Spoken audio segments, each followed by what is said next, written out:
Alors j'ai trouvé le choix des deux textes de l'Ancien Testament, Nouveau Testament dans nos lectures du culte excellente. Merci Philippe pour ça. Et dans un certain sens, ce matin, ça illustre un peu combien Dieu est étonnant, parce que j'y repensais, que quand j'étais implanteur d'église à Lyon, je rêvais que Philippe puisse venir m'aider dans l'implantation. Il refusait de prêcher, il ne voulait pas enseigner, il ne voulait jamais prendre ce rôle-là d'enseignant. Il avait 19, 20 ans, un truc comme ça. Et puis maintenant, en fait, c'est moi qui viens de l'aider de temps en temps pour prêcher. Et on n'est pas du tout sur Lyon. Et puis, excellent choix. En fait, beaucoup de l'exégèse est faite déjà avec ces textes, ces deux lectures d'Ésaïe 5 et d'Apocalypse 19. Ça nous garde plein de travers dans l'interprétation. On voit déjà où on va. On va lire les textes. On continue notre série dans Matthieu. Je vais lire dans la seconde 21 avec vous. Donc un texte riche, vous allez voir. Il est trop long pour qu'on puisse trop regarder dans le détail, donc on va essayer de le résumer assez rapidement ensemble. On va essayer de quand même tout lire. On est dans Matthieu 21. André avait prêché sur la parabole des deux fils, l'autorité de Jésus, puis la parabole des deux fils. Et nous, on va continuer avec deux autres paraboles qui sont en lien, même si elles deviennent beaucoup plus fortes et claires, on pourrait dire, sur l'identité de Jésus et sur un plan étonnant que Dieu est en train de dérouler en la personne de son Fils. Donc la parabole des vignerons, dans la seconde 21, et c'est le titre qui est donné, et la parabole des noces, donc il y a un lien direct avec Ésaïe 5 qu'on a lu et Apocalypse 19. Donc lisons ensemble. Et puis nous, on va parcourir ces deux paraboles, l'une après l'autre quand même, mais en regardant juste trois choses. Qui rejette?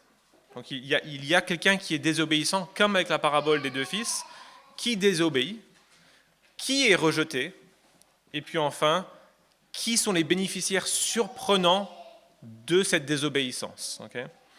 Donc on lit ensemble. Écoutez, donc c'est Jésus qui parle, qui raconte cette deuxième parabole maintenant, après la parabole des deux fils. Écoutez une autre parabole.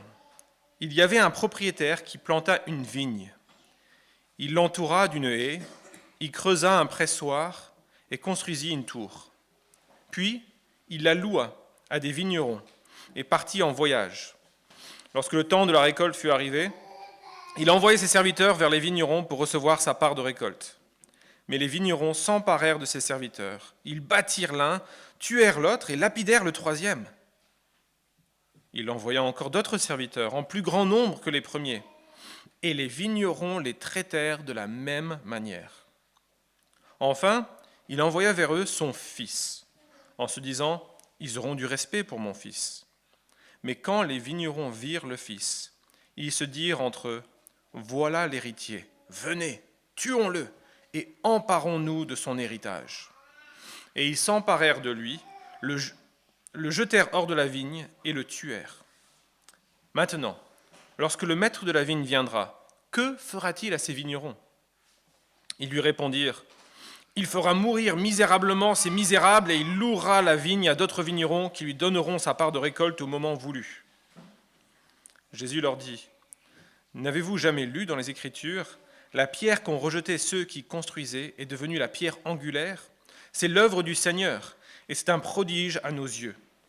C'est pourquoi, je vous le dis, le royaume de Dieu vous sera enlevé et sera donné à un peuple qui en produira les fruits. Celui qui tombera sur cette pierre s'y brisera, et celui sur qui elle tombera sera écrasé. Après avoir entendu ces paraboles, les chefs des prêtres et les pharisiens comprirent que c'était d'eux que Jésus parlait. Ils cherchaient à l'arrêter, mais ils redoutaient les réactions de la foule parce qu'elle considérait Jésus comme un prophète. Donc on va s'arrêter là pour la lecture. On va déjà se poser la question, donc ces trois questions. Qui rejette? Qui est rejeté? Et qui sont les bénéficiaires surprenants de ce rejet? Donc c'est assez évident, hein, ces réponses, mais on va quand même les parcourir ensemble, parce que je pense qu'il y a beaucoup d'implications que je ne voyais pas au premier abord, et je pense que facilement, quand on lit ça dans notre culte personnel le matin, on peut ne pas voir tout de suite comment ça change notre façon de voir Dieu, de voir la vie chrétienne. Donc, qui sont ceux qui rejettent ici? On l'a à la fin, les pharisiens se rendent compte que Jésus a raconté ces deux paraboles pour parler d'eux. Donc, 21-45 par exemple. Après avoir entendu ces paraboles, les principaux sacrificateurs et les pharisiens comprirent que c'était d'eux que Jésus parlait. Et on avait déjà eu, dans le contexte de dimanche dernier, on avait appris que, quand on regarde un peu plus haut dans le chapitre, Matthieu 21, verset 23, Jésus se rendit dans le temple, et pendant qu'il enseignait, les principaux sacrificateurs et les anciens du peuple vinrent lui dire « Par quelle autorité fais-tu cela ?» Donc on est dans le contexte d'un enseignement dans le temple. Les autorités, les prêtres, les anciens, qui étaient un peu comme ceux qui siégeaient pour établir les lois dans le pays, sont en train de dire « Mais par quelle autorité tu fais ça ?» Et les pharisiens sont nombreux là pour écouter, et Jésus raconte des paraboles que nous on connaît, on peut presque être blasé, mais il faut se rendre compte combien c'est dingue ce que Jésus est en train de prophétiser ici. Il est en train d'annoncer ce qui va se dérouler prochainement dans les années à venir, dans la semaine à venir, avec le rejet du Fils, mais aussi avec des événements dans les décennies à venir.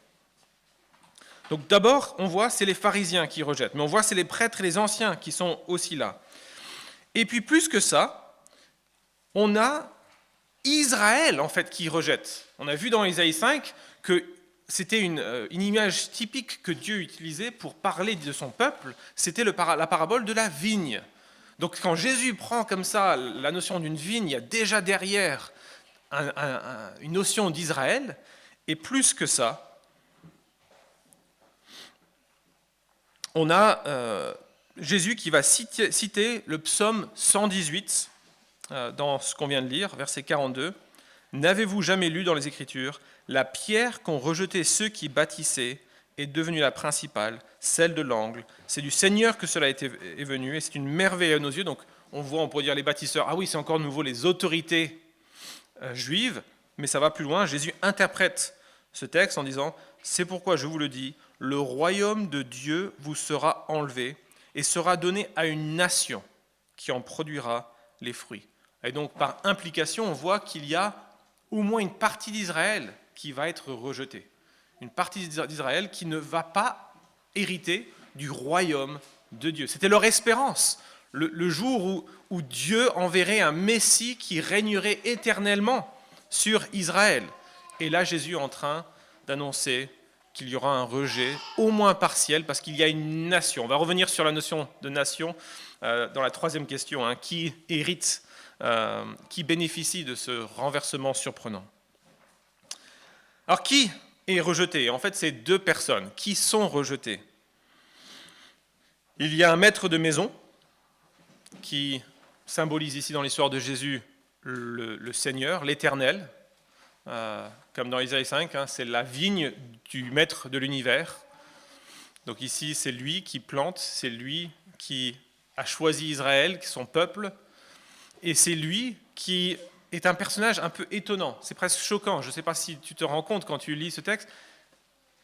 Dieu passe presque pour quelqu'un d'impuissant ou pathétique, tellement il est patient avec les responsables de sa vigne. Il leur donne une chance et encore une chance. Il leur envoie tellement de personnes, donc des prophètes. Ça symbolise les prophètes, toutes les personnes qu'il envoie pour récolter les fruits. Il est tellement patient. Et puis il dit, je vais leur envoyer mon fils. Mais bien sûr, on sait que par la lecture de toute la Bible, Dieu n'est pas pathétique. Ici, c'est l'histoire qui est censée nous choquer par ça, mais Dieu sait depuis le commencement des temps qu'il allait envoyer son fils bien-aimé mourir pour nos péchés. Mais on a Dieu qui est clairement celui qui est rejeté. Et deuxièmement, L'autre personne, c'est Dieu le Fils qui est rejeté, celui qui est envoyé en dernier. Le maître de la vigne dit, ils auront au moins du respect pour lui, et bien sûr, nous on connaît la suite, oh que non, ils vont le tuer. Et on avance, qui bénéficie de ce rejet? Surprise, pas le fait que le maître puisse donner le bien à quelqu'un d'autre, ça semble logique dans une société capitaliste. Ah, il ne paye pas son loyer, ben je loue mon bien à quelqu'un d'autre. On est un peu là-dedans, mais le choc, c'est comment Jésus explique avec le psaume 118 et son interprétation, c'est une nation qui va recevoir le royaume. Une nation. Donc le terme ici qui est utilisé, c'est pas quand il parlait des non-juifs, c'était toujours le terme aux nations. Donc ce serait au pluriel. Ici, c'est à une nation. Donc c'est très intéressant. Je veux quand même qu'on prenne quelques minutes, quelques secondes juste pour souligner ça. Si Jésus a voulu dire que le royaume de Dieu allait être donné à tous les non-juifs, il aurait dit va être donné aux nations. Il n'a pas dit ça. Il aurait pu dire va être donné au peuple. Ça ne gêne pas du tout, Philippe, je ne l'entends pas. Il aurait pu dire au peuple, et là on aurait compris, le royaume de Dieu va être donné à ceux qui ne sont pas dirigeants dans le pays. Il va l'enlever des pharisiens, des prêtres, des sacrificateurs, des chefs, des anciens, et il va le donner au peuple. Mais ce n'est pas ça qu'il dit, il dit à une nation.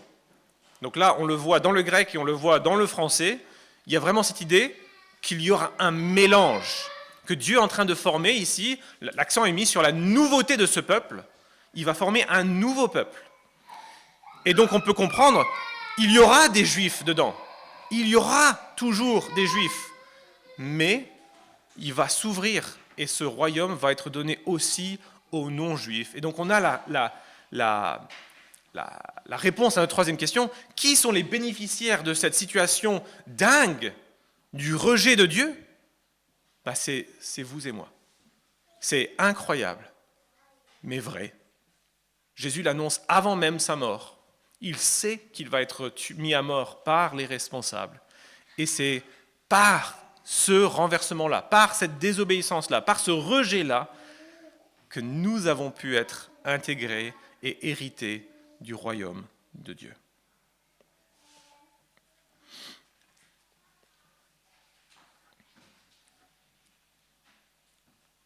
Lisons maintenant la deuxième parabole. Donc on change de la notion de vigne et de propriétaire qui cherche à faire fructifier son bien à un roi qui fait des noces ou une fête de mariage pour son fils. Donc Matthieu 22, versets 1 à 14. Jésus prit la parole et leur parla de nouveau en parabole. Il dit, « Le royaume des cieux ressemble à un roi qui fit des noces pour son fils. Il a envoyé ses serviteurs appeler ceux qui étaient invités aux noces, mais ils ne voulurent pas venir. » Donc là, on a vraiment la notion, il y a un carton d'invitation qui a été envoyé.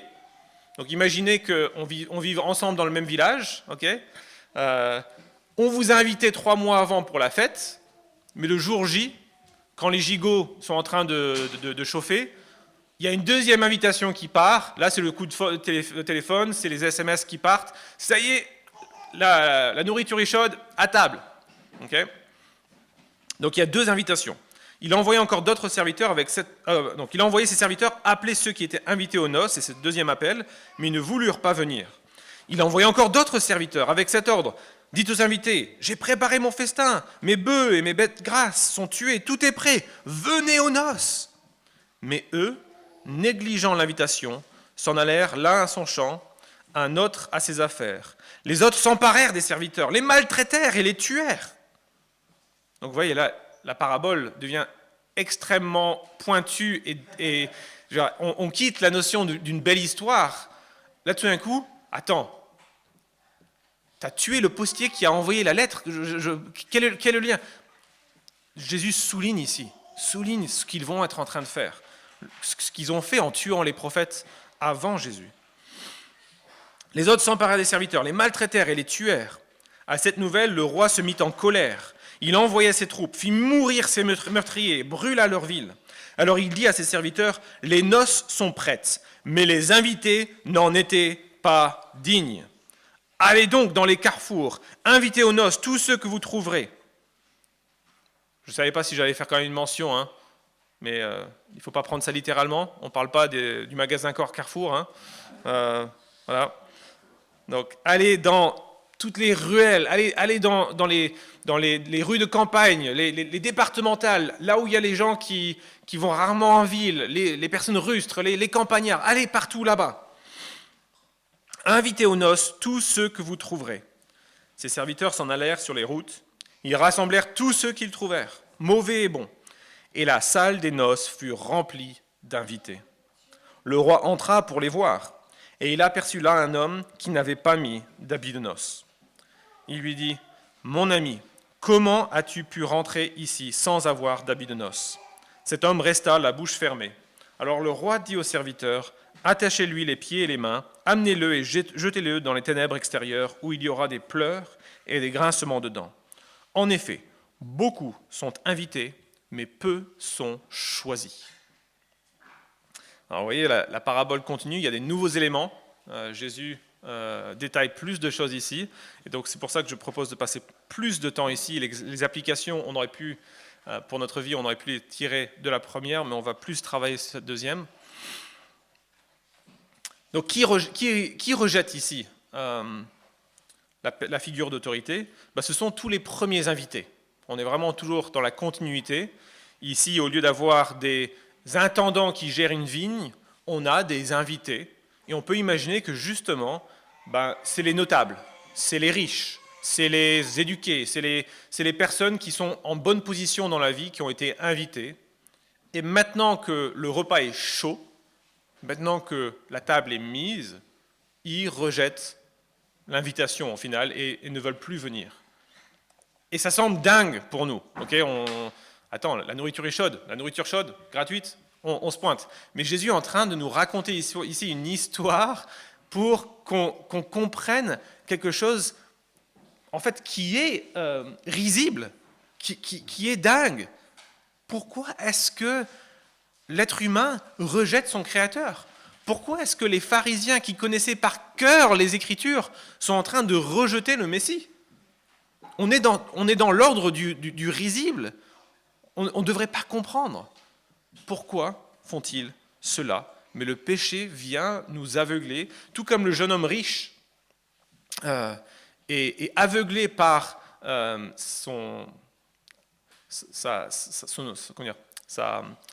il est confiant dans ses propres moyens de pouvoir se justifier, son auto-justification on pourrait dire. Ici aussi, il ne pense pas avoir besoin du roi. Il dénigre le roi.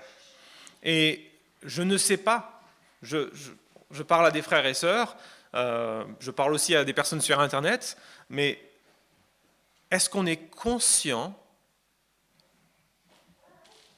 que c'était des personnes qui connaissaient très très bien la Bible, qui connaissaient très très bien tout ce que Dieu avait annoncé sur la venue du Messie et sur le salut qui était préparé, qui ont rejeté Jésus? Est-ce qu'on est conscient de ce danger-là, que c'est parfois ceux qui sont le plus proches de la vérité qui finalement s'endurcissent? Ça ne veut rien dire d'être né dans une famille chrétienne, ça ne veut rien dire d'avoir entendu la Bible toute sa vie, d'avoir participé à plein de concours bibliques et de mémoriser plein de passages. Au final, on peut très bien imaginer ces personnes rejeter Jésus. Et ici, les pharisiens sont clairement dans ce cas.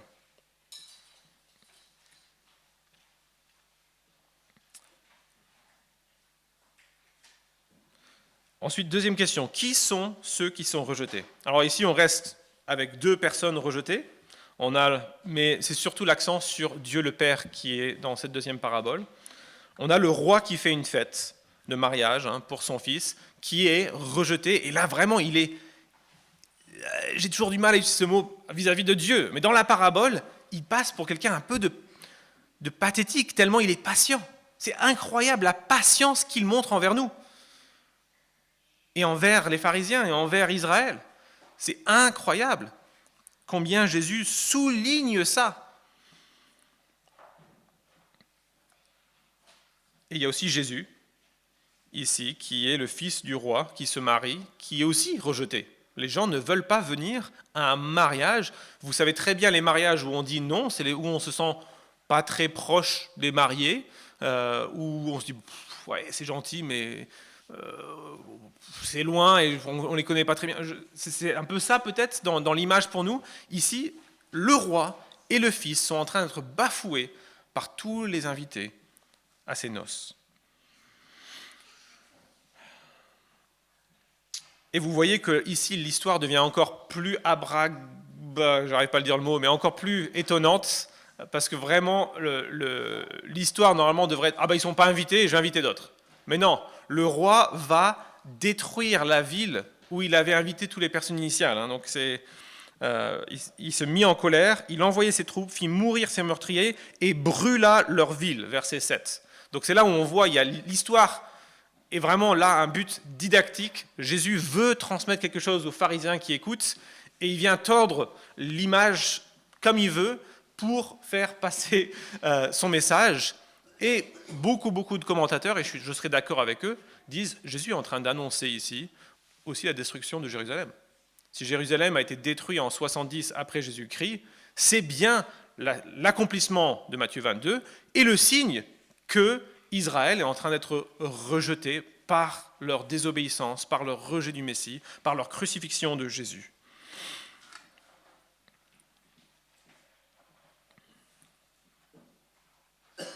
Oui, si on voulait illustrer ici en termes modernes, ce serait l'image devient un peu, l'histoire devient un peu folle. Ça ferait pas un scénario de film parce que notre cerveau bloquerait. On a ici un propriétaire qui est en train de louer le fonds de commerce à quelqu'un. Il paye pas son loyer. Il vient et il va brûler toutes les maisons de ce gars, tuer toute la famille. Genre attends, ton film il tient pas la route. Mais c'est pas le but. Jésus n'est pas en train de faire un scénario Netflix ici. Il est en train d'essayer de nous provoquer sur combien c'est fou de désobéir au maître de l'univers. Et deuxièmement, il est en train de prophétiser ce qui va se produire suite à la désobéissance des Juifs, des autorités juives et du peuple juif qui rejette Jésus. Et donc, qui bénéficie de ce rejet? Même réponse, c'est nous. C'est nous. Ici, c'est plus fort même. C'est pas juste les non-juifs ou une nation, mais on a vraiment cette notion. C'est toutes les personnes auxquelles on ne penserait jamais à inviter à notre fête. Tous ceux qui ne sont pas juste derniers dans la liste, mais qui n'auraient jamais été sur la liste. Vous voyez un peu? C'est vraiment... quelqu'un dans votre famille se marie et vous êtes en train de travailler sur la liste, ça prend plein de temps de travailler ces listes. On invite qui, machin. Et là, c'est les personnes... Non, c'est pas dernier sur la liste, ils ne sont pas sur la liste. C'est le mendiant qu'on croise à Carrefour. C'est le gars là-bas qui est sorti de prison et qui nous fait peur. C'est plein de personnes qui ne seraient jamais sur cette liste. Et le roi va les inviter. Il dit, allez, remplissez la grande salle des fêtes de mon royaume avec toutes les personnes les plus improbables. Et si on lit ce texte dans notre culte personnel, je pense que c'est juste de se dire, et du coup, c'est moi. C'est moi. J'étais la personne la moins probable d'être sauvée. J'étais la personne que Dieu n'aurait jamais pris si c'était juste réservé aux Juifs. Mais dans sa miséricorde, dans sa sagesse, il est parti inviter les plus marginaux, les plus bas dans la société, les oubliés, les personnes qu'on dénigre, les personnes qui sont invisibles. Et ce serait ma première peut-être application pour nous tous, c'est est-ce que ce genre de vérité nous émerveille encore. C'est vite dit, mais est-ce qu'on est étonné de la grâce de Dieu envers nous? Parce que je pense que le piège pour nous, c'est assez rapidement d'oublier ces choses. Et l'illustration qu'on aurait avec la première fois où on tombe amoureux, ou toutes ces premières fois où on se dit c'est incroyable, je pense qu'il y a un début de notre vie chrétienne où on peut être étonné et on peut assez vite oublier, s'endurcir, s'accoutumer à cette bonne nouvelle. Et ici, si on voulait résumer le passage ou ces deux paraboles, moi je vous propose de dire, on découvre ici, même si on le savait déjà dans Matthieu, que la bonne nouvelle de l'Évangile n'est pas pour ceux qui estiment mériter, mais pour ceux qui sont surpris d'hériter. Vous voyez, j'ai trouvé une rime et tout pour vous.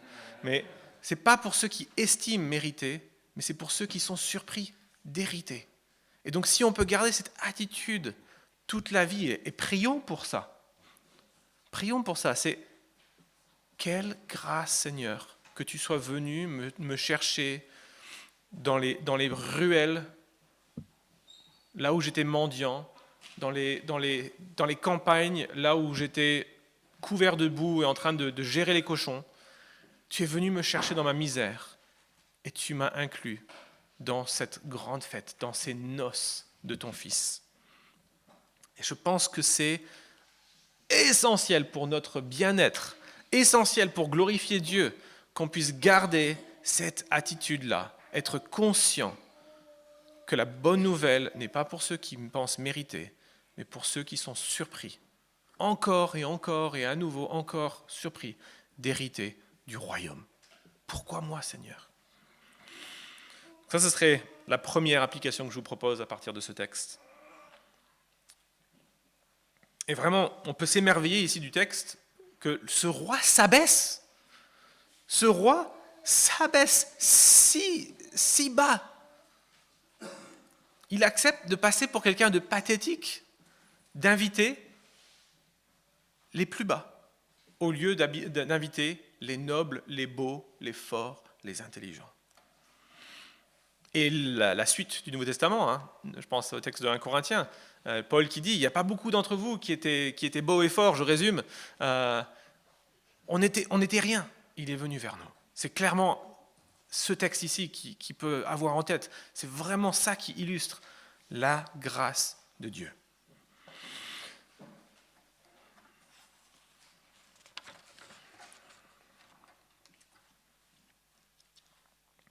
Mais il y a une deuxième application qui est un peu plus corsée, donc suivez-moi quand même. Je pense que vous me voyez venir quand même. Il y a un aspect de cette parabole qui est quand même un peu surprenant et effrayant peut-être pour des chrétiens. Vous pensez à ce que vous voyez où je vais? Verset 11. Le roi entra pour les voir. Et il aperçut là un homme qui n'avait pas mis d'habit de noces. Il lui dit, « Mon ami, comment as-tu pu entrer ici sans avoir d'habit de noces ?» Cet homme resta la bouche fermée. Alors le roi dit au serviteur, « Attachez-lui les pieds et les mains, amenez-le et jetez-le dans les ténèbres extérieures, où il y aura des pleurs et des grincements de dents. » En effet, beaucoup sont invités, peu sont choisis, ou littéralement, la Semeur, il me semble, va pour le côté littéral. En effet, beaucoup sont invités, mais peu sont élus. On a ici quand même un texte, une fin de parabole étrange. Et là, imaginez de nouveau votre scénario Netflix.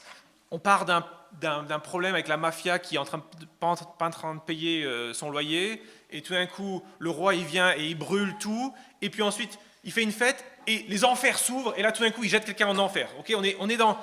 Les images commencent, l'histoire commence à devenir un peu dingue, c'est plutôt un cauchemar presque, parce que là, littéralement, Jésus prend le langage de l'enfer.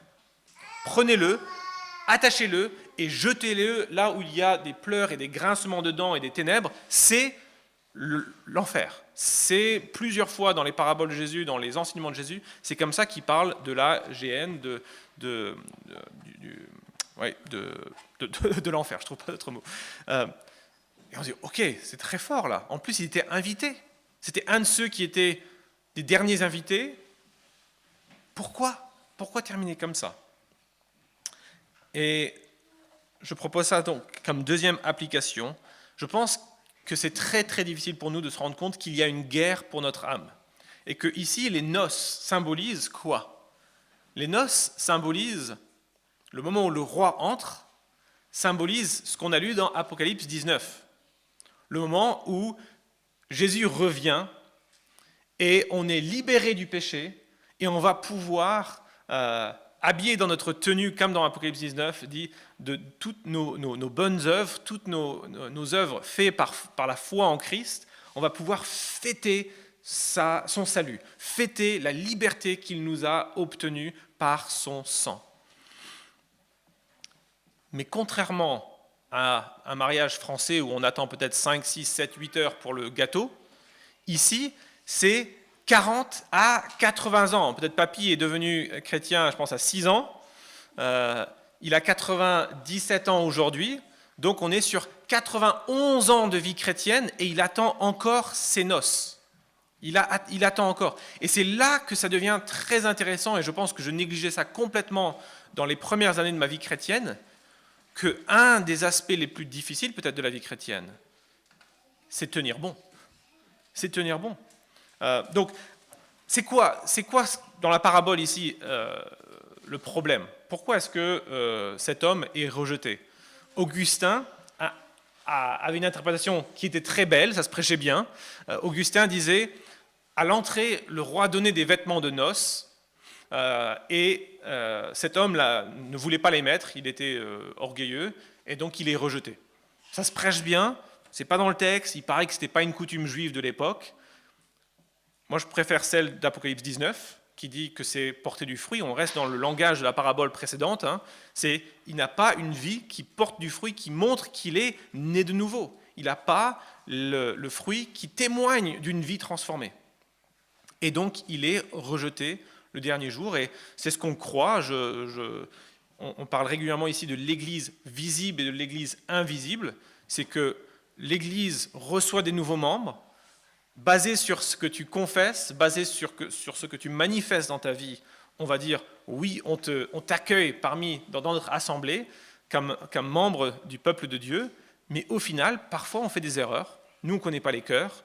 Et c'est pour ça que quand nos anciens baptisent, ils disent toujours, sur ta confession, nous te baptisons au nom du Père, du Fils et du Saint-Esprit, parce qu'au final, c'est sur la confession qu'on agit, basé sur ce que tu as dit, qu'on agit, pas parce qu'on voit le cœur, on n'est pas Dieu. Seul le roi, à la fin des temps, vient et fait le tri final.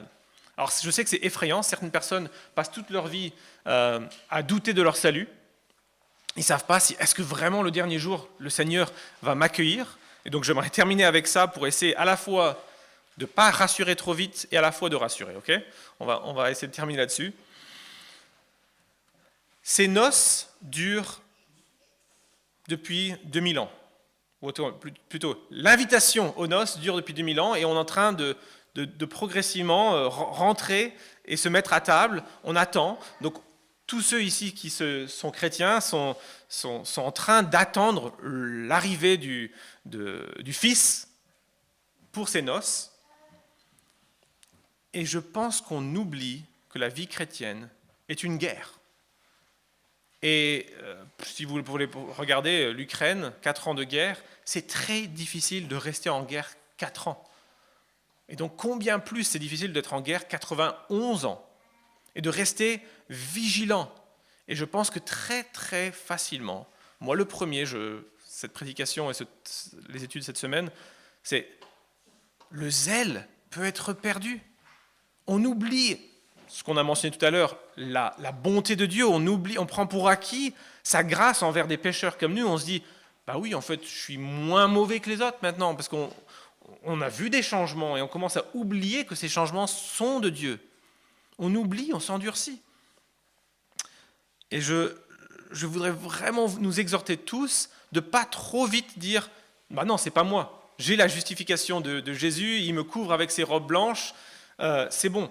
Non, je pense que si Jésus nous raconte cette histoire, c'est pour nous rappeler que ce n'est pas juste ceux qui disent croire en Jésus qui sont sauvés, c'est ceux qui sont réellement transformés.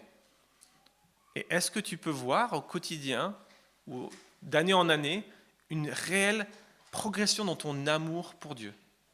Est-ce que tu t'émerveilles de ce qu'on a mentionné, de la grâce de Dieu envers nous, envers toi, envers moi? Est-ce que tu t'émerveilles? Et si tu ne t'émerveilles pas, au lieu de faire plus d'efforts pour aimer les gens, plus d'efforts pour te sacrifier pour les gens, plus d'efforts pour tes enfants, ce que je te conseille, c'est de faire plus d'efforts pour t'émerveiller. Plus d'efforts pour de nouveau venir face à des textes comme celui-ci et supplier Dieu, s'il te plaît, donne-moi un cœur encore d'enfant qui est étonné par ta gloire, ta bonté, ta patience, toutes tes perfections. Et donc, deuxième application que je vous invite à avoir, c'est de se dire, on a besoin de méditer la parole de Dieu pour s'émerveiller. On a besoin de méditer sa parole pour s'émerveiller. Et ce n'est pas forcément lire. Je sais que Jocelyne, tu peux difficilement lire aujourd'hui, mais c'est écouter un passage de la Bible et de laisser tourner. Est-ce que c'est quelque chose qui préoccupe tes journées, de méditer la parole de Dieu pour t'émerveiller? Et moi, le premier, cette semaine, je me suis rendu compte, mais je suis retombé dans des vieux travers. Je ne voulais plus avoir mon téléphone et mon ordi avec moi le soir parce que je le remplis de divertissements faciles. Soit je travaille sur ma boîte personnelle, soit je regarde Netflix, YouTube, soit je m'intéresse à un nouveau sujet et je creuse pendant 2-3 heures un sujet. Et... Non, j'ai envie le soir de prendre du temps pour méditer la bonté de Dieu envers moi. J'ai besoin de me mettre à l'écoute. Et c'est imaginer si vraiment on croyait qu'on est en guerre et que Satan veut nous faire tomber, qu'on passe 1 an, 2 ans sans se mettre à l'écoute, même une semaine sans se mettre à l'écoute du quartier général avec la radio et dire « Ok, c'est quoi le plan cette semaine? Qu'est-ce qu'on fait aujourd'hui ?»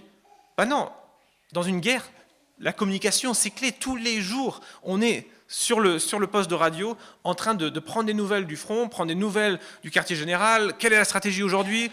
Qu'est-ce qu'on fait? Et face à ce problème, on veut être constamment en communion avec notre roi en attendant ce festin. Et durant mes recherches, j'ai vu une belle citation, une toute petite citation de William Gurnall, qui est un des puritains, qui a écrit sur la guerre spirituelle.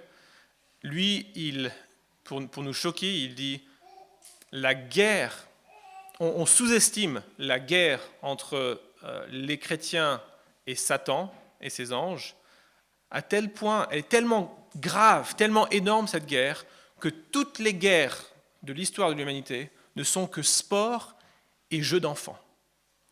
Toutes les guerres de l'histoire de l'humanité ne sont que jeux et sport et jeux d'enfants comparés à la gravité de la guerre qui se mène actuellement pour notre âme, actuellement entre Satan et le Messie. Et je ne sais pas si on se rend compte est-ce que ça nous choque ou pas. Moi, je sais que la première année de ma vie chrétienne, deuxième année, troisième année, oui, c'est une guerre spirituelle. Mais garder cette notion de guerre pendant 91 ans, c'est très, très difficile. Et donc, je ne jette pas de pierre, c'est pour nous tous, je pense, ce texte, de se rappeler que les noces ici, on les attend depuis pas mal d'années. Et on doit se réjouir de ces noces, on doit se préparer pour ces noces, on ne doit pas oublier que c'est l'événement le plus important de notre vie, la grâce que Dieu nous a manifestée en Jésus-Christ. Et que du coup, ne nous laissons pas happer par le monde, ne nous laissons pas happer par la prochaine entreprise qu'on veut lancer, par les problèmes qu'on a au travail, par les soucis qu'on a pour nos enfants. Ne nous laissons pas happer pour qu'à la fin de la journée, de la semaine, de l'année, on se dise ouais, « Mon cœur ne bout plus pour le Seigneur.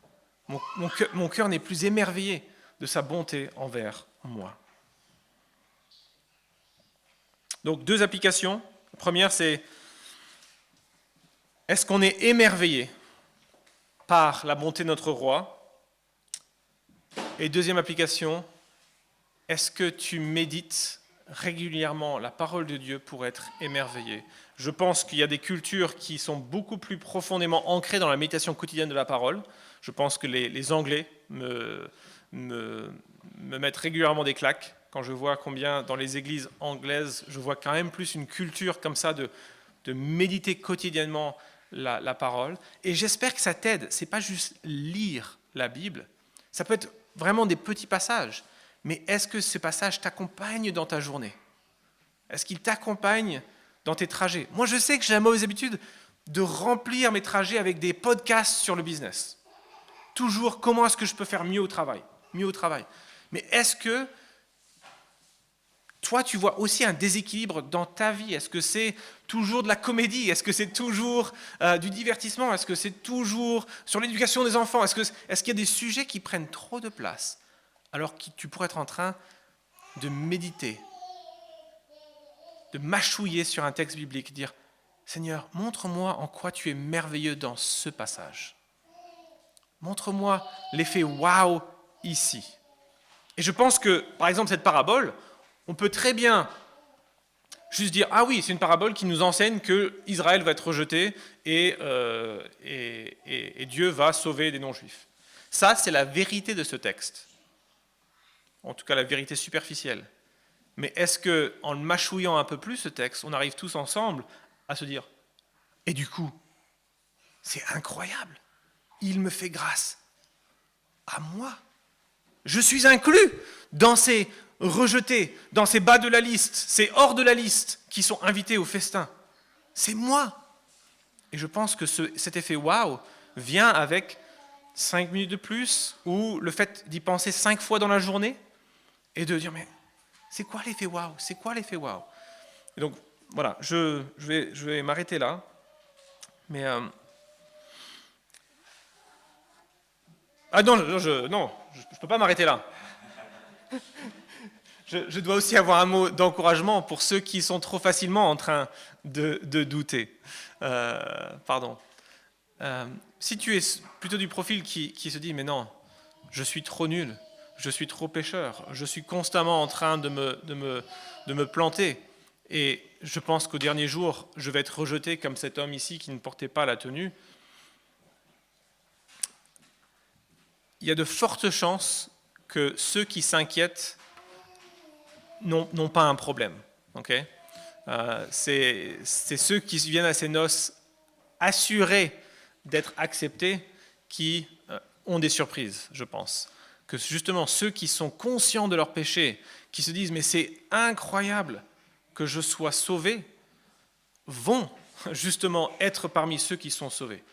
Et c'est pour ça que je mets l'accent sur l'émerveillement. Parce que quand on perd cet émerveillement, je pense qu'on se met en danger spirituellement de commencer à se prendre pour des pharisiens. Parce que les pharisiens n'étaient pas pires que nous. Hein. Les pharisiens avaient juste quelques années de théologie de plus que nous, mais on y arrive tous, on y arrive tous. Et à un moment, on commence à prendre pour acquis que bah oui, si Dieu dit qu'il va faire ça, moi je sais toutes ces choses, c'est pour moi aussi. Et ils ont été rejetés. Donc, pour ceux qui ne se posent pas trop de questions, je t'invite à quand même te questionner. Pour ceux qui se questionnent trop, je dirais, est-ce que tu es conscient d'à la fois la grandeur de Dieu et la bonté de Dieu, et de l'autre côté, la profondeur de ton péché? Bah dans ce cas-là, émerveille-toi de son pardon envers des pécheurs comme nous. Et ne t'inquiète pas trop. Ne t'inquiète pas trop. Attends l'arrivée de notre grand Dieu et Sauveur Jésus-Christ. Et il t'invitera dans le festin.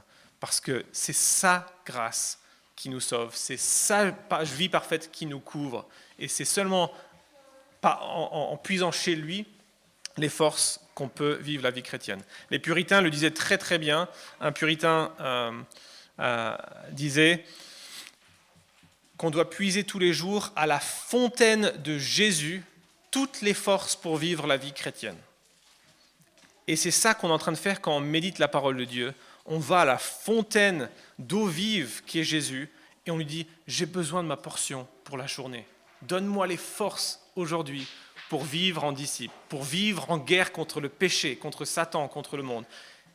Et je reviens demain pour la deuxième portion et la troisième portion. » Et je trouve que c'est une belle image de dire, je viens chaque jour. La lecture de la Bible, ce n'est pas un exercice intellectuel, ce n'est pas un exercice religieux où grâce à ta lecture de la Bible, Dieu t'aime.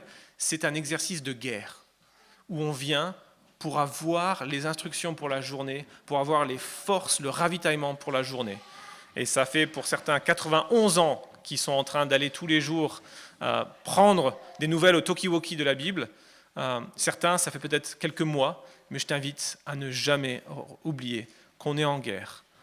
Et on attend ce grand festin où la guerre sera finie, on pourra célébrer avec Jésus-Christ, le grand mariage entre Jésus et son peuple. Je vais prier. Seigneur, tu vois que je ne veux pas rassurer là où j'aurais pas dû rassurer. Tu vois que je ne veux pas culpabiliser là où les personnes sont déjà le cœur lourd et qu'ils ont juste besoin d'entendre combien tu es bon envers nous, combien ton salut est incroyable et qu'il vient à ceux qui sont les moins méritants. Et donc, s'il te plaît, travaille dans nos cœurs à tous. Rassure-nous, s'il te plaît, dans la bonne nouvelle de ton Fils. Donne-nous une profonde assurance de ton amour et aide-nous, s'il te plaît, jour après jour, à désirer le lait spirituel de ta parole pour venir à ton écoute. Cherchez pas juste des vérités, des informations, mais cherchez la vie, la puissance, l'énergie, les instructions qu'on a besoin pour aujourd'hui, pour faire ta volonté et pouvoir bien vivre notre quotidien. Et s'il te plaît, rencontre-nous alors qu'on vient à toi. Et puis chaque fois qu'on rechute, qu'on commence à dire oui au péché à nouveau, rassure-nous dans ton amour et aide-nous à revenir, courir à toi rapidement et vite nous remettre au front, prêts à nous battre contre tout ce qui cherche à nous éloigner de toi. Et Seigneur, permets qu'il n'y ait aucune surprise au dernier jour pour toute l'assemblée de Fény. Et Père, je te prie pour tous ceux qui ne sont pas chrétiens du tout, peut-être sur Internet aussi, sauve, s'il te plaît, sauve et permets que les personnes les moins probables soient constamment rajoutées à ton grand festin et qu'on puisse se réjouir de voir une diversité incroyable en ce jour-là autour de la table. Amen. On va chanter le numéro 39. Consécration, numéro 39.